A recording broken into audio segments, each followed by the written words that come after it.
Siasa za kaunti ya Kisii zimekuwa zikinoga hasa kwa mvutano ambao umeshuhudiwa kati ya wanasiasa, hasa utawala wa kaunti ya Kisii na baadhi ya wabunge katika eneo hili. Unajua mimi nilikuwa mjeuri hata nikiwa mdogo. Darasa la kwanza na nilikuwa napiga wao. Wauliza darasa la kwanza mpaka nikatolewa shule hii nikapelekwa kwingine. Kwa hivyo huu janja ingine jaanza sasa. Ilianza kutoka kwa tumbo ya mama. Haya ndiyo yamepelekea viongozi kutoka nyanja mbalimbali katika kaunti ya Kisii kujiingisha ili kusuluhisha ama kutafuta suluhu katika mvutano huo. Spika wa kaunti ya Kisii alisema kwamba kuhusu usalama wa kaunti ya Kisii itabidi vitengo vya usalama vije pamoja na kusukuma uwepo wa usalama katika kaunti ya Kisii. The security operators to see and make sure that our security is good. We don't want to make security yetu tuifanyie siasa. Maneno ya security wacha tuachie watu wa security. Na yule unataka kusema, unajua yule ameataki wengine, county commissioner ndio yutameni. Wacha kusimama kwa mkutano, tumekuwa ataki tuanze kusema fulani na fulani. Enda straight kwa security operators au watu wasikwe ndio tutakuheshimu wewe unajua kweli yule ameleta isida. Kizungumza katika eneo la Ansaria katika eneo bunge la Bonchari, gavana wa kaunti ya Kisii Supporters-Simba amesema kuwa serikali inafaa kupambana na makundi haramu na magenge ambayo kwa siku za hivi karibuni yamekuwa yakitishia maisha ya wenyeji wa kaunti ya Kisii. Kisii ni kaunti ambayo iko na amani sana. Lakini hivi karibuni tumeona mambo ya usalama ikiwa mbaya, haswa pale mjini wetu Kisii town. Wanasiasa wameleta siasa chafu, wametengeneza vikundi chafu. And bwana county commissioner, I want just to plead with the government of Mheshimiwa Dr. William Ruto. There is no reason that you will give politicians, be it is who, an elected member of parliament, to run amok of police. Kwamba a member of parliament can commandeer all police stations in Kisii, give direction. They have killed 2 people. They killed a young man who was his only crime he committed is to wear my t-shirt. Simba alidai kuwa mauaji ambayo yamefanywa na magenge hayo ni tishio kwa wenyeji, huku akimuomba Rais William Ruto kuingilia kati na kuhakikisha kwamba wananchi wanaishi kwa amani. Died, we buried him.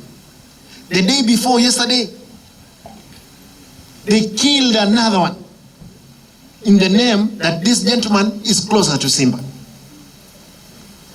What else? I'm the governor. Do you mean that people can't be closer to me? I can't have fanatic followers? My only worry, Mr. President William Ruto, you campaigned on the platform of these poor people.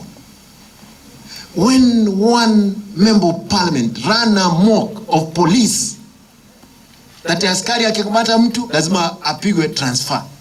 Which country are we in? Are we in a banana republic? Gavana aligusia kisa ambacho mwakilishi wadi wa Bobaracho Ibrahim Monkubo alivamiwa na baadhi ya wanasiasa wakageuza mavamizi hayo kuwa uwanja wa kisiasa. Tuwezi kubali eti MC amekuwa attacked kwake nyumbani. Mimi mwenyewe nimepigiwa simu, MC wako amekuwa attacked. Napigia askari wameenda kule, alafu wanabadilisha wanasema unajua askari walikuwa karibu hapo kuhakikisha uhalifu umefanyika. And these are the people you are entertaining. Kwa njia ya kipekee, Simba alionyesha ghadhabu yake akimtaka kamishna wa kaunti ya Kisii kukubali kuwa mbunge mmoja kutoka kaunti ya Kisii amewashinda nguvu kwa kutekeleza uwepo wa magenge hayo, ama waachie wananchi wajichunge. We have 47 counties, one national government. There are 48 governments, one nation. I'm the small president of KISII.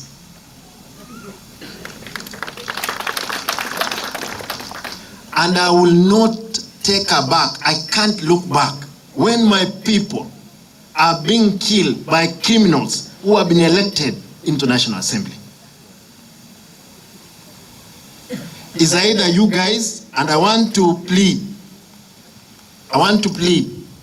that is either you people, you say, Bwana County Commissioner, huyu mtu amewashinda, sasa atumwache auwe watu. How comes kwamba mtu ataweza kufa kule Nairobi, ameua mtu, anakamatwa? Leo hii watu wanaua mtu mchana na wanaacho wanatembea hapo. Polisi, nataka nishukuru polisi ambao walikamata yule mkora ambaye aliua yule kijana wa kwanza. Yule askari alikamata yule kijana, alipiwa transfer kutoka hapa KISII. Kwa sababu alikamata yule mkora na yuko jela.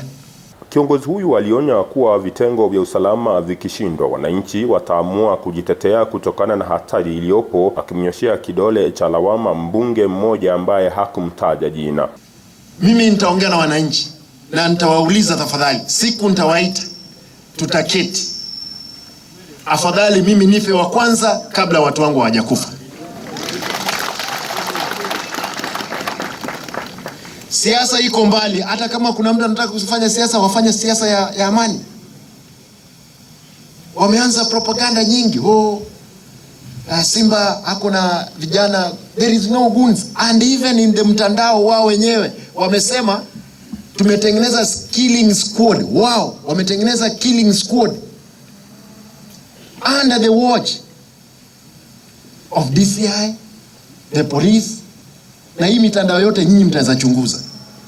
Mimi nataka niseme, tafadhali msikuje kuniuliza, kwa sababu watu wakisukumwa sana, hata ukipiga paka umpige mpaka umwingize kwa kona, ataamua kujitetea. Si ni ukweli? Paka ataamua kujitetea. Profesa Edward Kisiangani ambaye alikuwa katika eneo hilo alisema kuwa watu hawawezi kubaguliwa kwa msingi wa ni wapi walipiga kura ama wako mlengo upi wa kisiasa, kwani wako katika Kenya moja. Political contests will always be there. And let me tell you, don't apologize for supporting one section of leadership and rejecting another one. Aidha, Kisiangani alitaka heshima kuwepo kati ya viongozi, hasa wale wa kisiasa, ili kuleta amani kwenye wananchi na wenyeji ambao wanawatawala. The President of the Republic of Kenya is William Ruto. We recognize him, we support him. The Governor of KISII is Simba. We recognize him, we support him. The administration that is here must align itself to that kind of thing, so that service delivery can be easier. Mvutano wa kisiasa ambao umeshuhudiwa katika kaunti ya KISII na hasa katika mji wa KISII umekuwa tishio tu kwa wale wafanyi biashara, bali kwa wengine ambao wangependa kuwekeza katika kaunti ya KISII na hasa mjini KISII. Nikiripotia Africa Finance TV, jina langu ni Gilbert Kobi.